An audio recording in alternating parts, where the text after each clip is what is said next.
안녕하세요. 무의식 마음치유 전문가 에밀리입니다. 혹시 이런 사람을 만나보신 적 있으신가요? 겉으로는 정말 모든 걸 잘 해결하는 것처럼 보이고 차분하지만 막상 가까워졌다 싶으면 거리를 두는 사람 말이에요. 그런 사람들과 대화하다 보면 왜 이렇게 마음을 안 열지? 하고 당황스러울 때가 있잖아요. 사실 이런 분들은 대부분 회피형, 애착 유형의 가능성이 높습니다. 오늘은 이 회피형 애착 유형이 어떤 특징을 가지고 있는지, 왜 그런 특징을 가지게 되었는지, 그리고 이런 유형의 사람을 어떻게 다루면 좋을지도 모두 이야기를 나눠볼게요. 오늘 영상도 구독과 좋아요 부탁드리면서 바로 시작해볼게요. 회피형 애착 유형의 대표적인 특징으로는 세 가지가 있습니다. 이 유형의 사람들은 정서적으로 독립적인 모습을 중요하게 생각하는 경우가 많아요. 겉으로는 굉장히 성숙하고 자기 관리를 잘하는 사람처럼 보이지만 가까워질수록 마음을 열지 않으려는 방어적인 태도를 보입니다. 첫 번째, 정서적인 거리두기. 이 사람들은 친밀해질수록 방어 본능이 작동하는 경우가 많아요. 예를 들어 여러분이 정말 힘든 일이 있어서 요즘 너무 지쳐. 네가 곁에 있었으면 좋겠어 라고 말했을 때 상대가 네가 알아서 잘 해결할 거야. 너는 강하잖아. 라며 대화를 빨리 끝내려고 한다면요. 겉으로는 응원하는 것 같지만 사실은 여러분의 감정을 깊이 들여다보는 걸 피하려는 행동이에요. 두 번째, 감정 표현의 부족.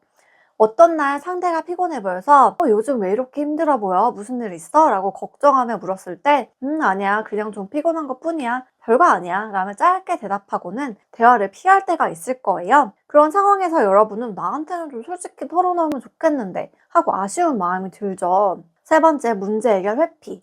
연인 사이에서 중요한 이야기를 꺼내려고 우리 요즘 좀 멀어진 것 같아. 어떻게 하면 다시 더 잘 지낼 수 있을까? 라고 물었는데 상대가 지금 그런 얘기 하기엔 너무 복잡하고 피곤해. 나중에 얘기하자.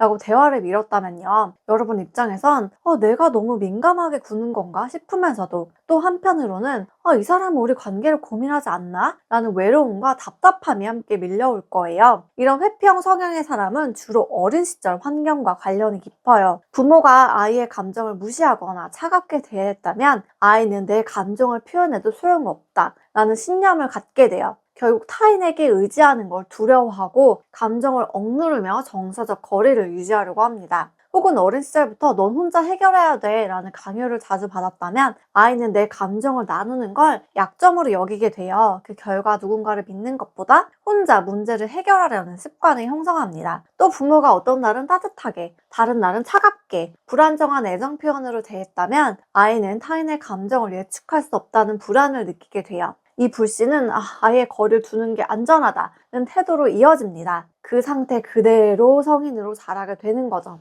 회피형 연애는요, 정말 힘들고 지치고 피곤합니다. 회피형 애착 유형은 상대가 다가올수록 심리적으로 부담을 느끼고 거리를 두려는 경우가 많아요. 이 사람들과 대화하다 보면 왜 내 이야기에 공감해주지 않을까 하고 답답함을 느끼는 경우가 많아요. 본인 감정을 드러내는 걸 어려워하기 때문에 상대방 입장에선 항상 혼자 대화하는 느낌을 받을 수 있습니다. 문제가 생겨도 직접적으로 이야기하지 않고 조용히 거리를 두거나 침묵하는 경우가 많아요. 그러다 보면 문제는 해결되지 않은 채 계속 쌓이기만 하고 상대방은 외롭고 막 혼란스러운 감정을 느끼게 됩니다. 이런 연애를 하고 싶어하는 사람들은 없을 거예요. 굉장히 지치고 힘들거든요. 그렇지만 그럼에도 불구하고 만약 정말 이 관계를 이어가고 싶다면 세 가지 원칙을 지키면 피로감을 조금은 줄일 수 있습니다. 첫 번째, 그들의 자유를 존중하기. 회피형 성향의 사람은 감정적 거리를 유지하면서 혼자만의 시간을 필요로 합니다. 이것을 무조건 고치려고 하거나 강요하면 상대가 오히려 더 멀어질 수 있어요.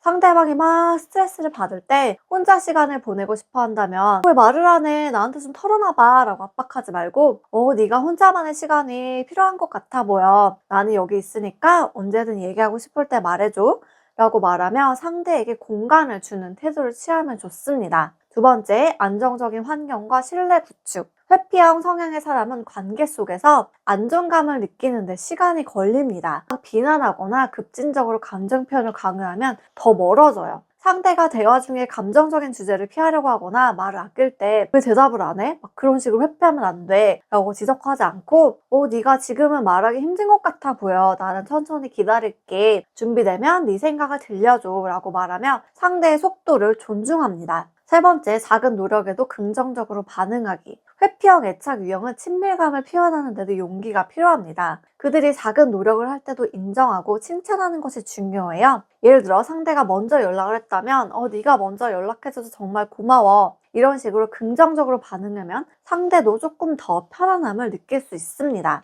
그리고 무엇보다 가장 중요한 건 나 자신을 지키는 게 가장 중요해요. 잊지 말아야 할 건 나 자신도 소중하다는 거예요. 회피형 애착 유형과의 연애는 한쪽만 노력하다가 지치기 쉬운 관계거든요. 그래서 가끔은 나만의 시간을 가지면서 내 감정을 돌보고 내가 과하게 막 애쓰고 있지는 않은지 점검하는 게 중요합니다. 기억하세요. 상대방의 애착 패턴은 내 문제가 아니라는 것을요. 너무 지치기 전에 나 자신에게도 충분히 사랑을 주는 거 잊지 않으셨으면 좋겠어요. 회피형 애착 유형과의 관계는 때로는 막 벽에 부딪힌 것처럼 막 답답하고 막 혼자 애쓰는 기분이 들 수 있어요. 하지만 그들의 이런 태도는 일부러 상대를 힘들게 하려는 게 아니라 그들만의 방식으로 자신을 지키려는 방법일 때가 많습니다. 가장 중요한 건 상대의 성향을 바꾸려고 애쓰기보다는 내 마음을 지키는 것이에요. 상대가 다가오지 않을 때에도 스스로를 보듬고 너무 지치기 전에 내 마음의 여유를 되찾는 게 우선입니다. 오늘 이야기가 도움이 되셨다면 구독과 좋아요 눌러주시고요. 다음에도 또 흥미로운 콘텐츠로 여러분과 함께 하겠습니다. 안녕!